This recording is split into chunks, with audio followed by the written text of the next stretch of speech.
Olá pessoal, como vai? Meu nome é João Luiz Santana da Offenbach, eu sou advogado e eu sou especialista em direito previdenciário e hoje eu quero gravar um vídeo para vocês sobre 5 coisas que todo servidor público deve saber na hora de ir solicitar a sua aposentadoria. A primeira delas é a data de ingresso no serviço público, porque esse é o primeiro ponto e talvez seja o ponto principal de conhecimento aí do servidor para saber o seu direito. Porque, a depender da data do ingresso no serviço público, o servidor pode ter direito, por exemplo, à integralidade e à paridade, que talvez seja o melhor direito previdenciário para o servidor público, né? Para ter direito à integralidade e paridade, o servidor tem que ter ingressado no serviço público até o dia 31/12/2003, tá? Então, se você entrou até essa data, você pode ter direito à integralidade e paridade. Outro ponto importante também é quem ingressou no serviço público antes de dezembro de 98, que foi quando foi promulgada a emenda constitucional número 20, né, que trouxe ali uma série de regulamentação sobre o direito previdenciário dos servidores públicos. Quem entrou até essa data, até o dia 15 de dezembro de 1998, pode ter direito a uma regra de transição especial, que é aquela regra dos 95 e 85 pontos, né?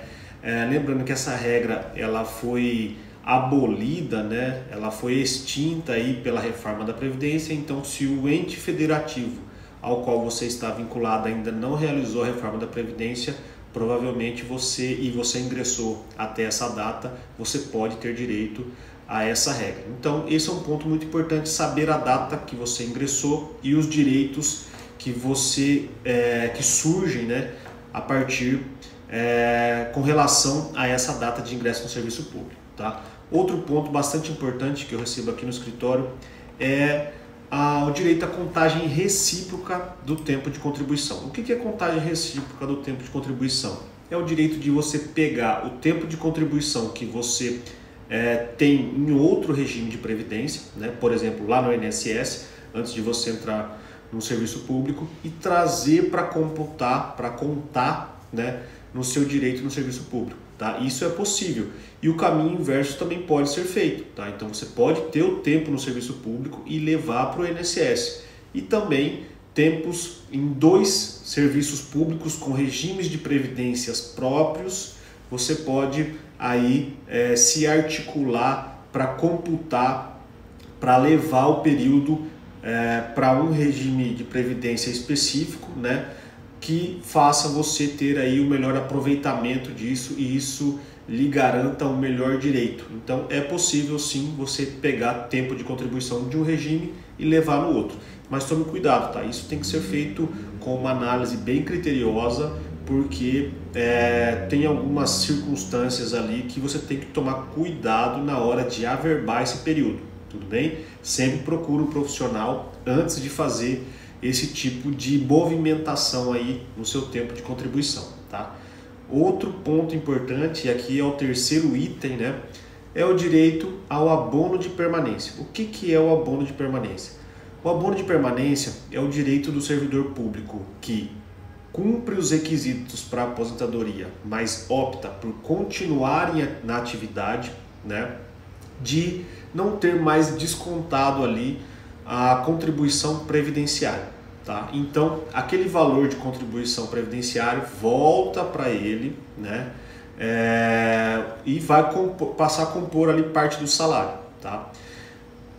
Tem um ponto bastante peculiar aqui, que a administração pública, e eu vejo isso ocorrer nos mais diferentes níveis, né, tanto em âmbito municipal, estadual e federal, ela garante esse direito ao abono de permanência somente quando o servidor vai e faz o requerimento do abono de permanência, tá?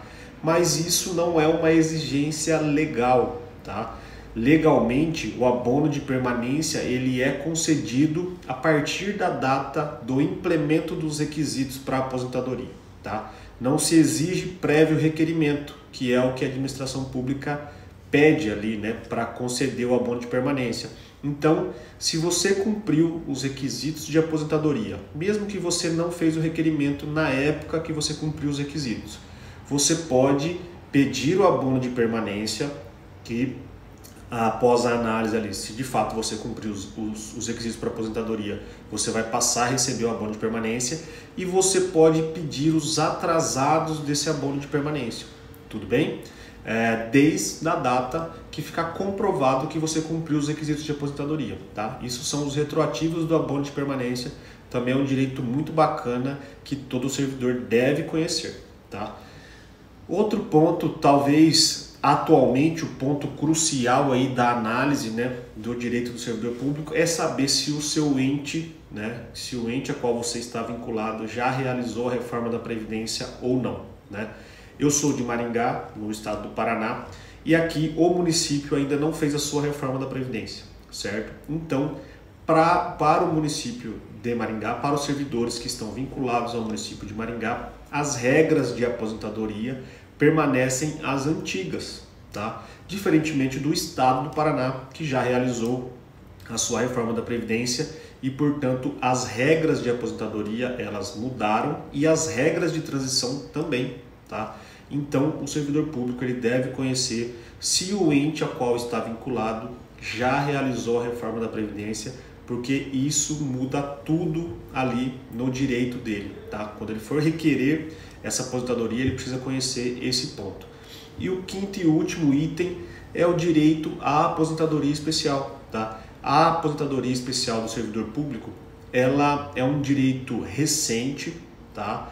Ela é garantida pela aplicação da súmula 33 do STF, que concede aí o direito a uma contagem e requisitos diferenciados para a obtenção de aposentadoria para os servidores que trabalham com exposição a agente nocivo, tá? Então essa é a aposentadoria especial do servidor público, também deve ser analisada e o servidor deve conhecer. Se você é um servidor público que trabalha com exposição a agente nocivo, como por exemplo os servidores da área da saúde, você pode ter esse direito e vale a pena você levar em consideração na hora de fazer uma análise do seu direito de aposentadoria. E o ponto mais recente, talvez o ponto mais interessante aí do direito das pessoas que trabalham com agente nocivo, que é a conversão do tempo especial em comum, tá? Recentemente, mais precisamente no ano de 2020, salvo engano, o STF ele decidiu ali o tema 942, que considerou, que garantiu aos servidores que trabalham com exposição a agente nocivo, então que teriam ali direito à contagem do tempo especial, a conversão desse tempo especial em tempo comum, tá? E isso acrescenta ao tempo de contribuição do servidor um período importante que pode ali fazer toda a diferença na hora de fazer o requerimento de aposentadoria. Então esses são os 5 pontos muito importantes e cruciais que todo servidor público deve conhecer na hora de fazer o seu requerimento de aposentadoria. E é isso aí, muito obrigado.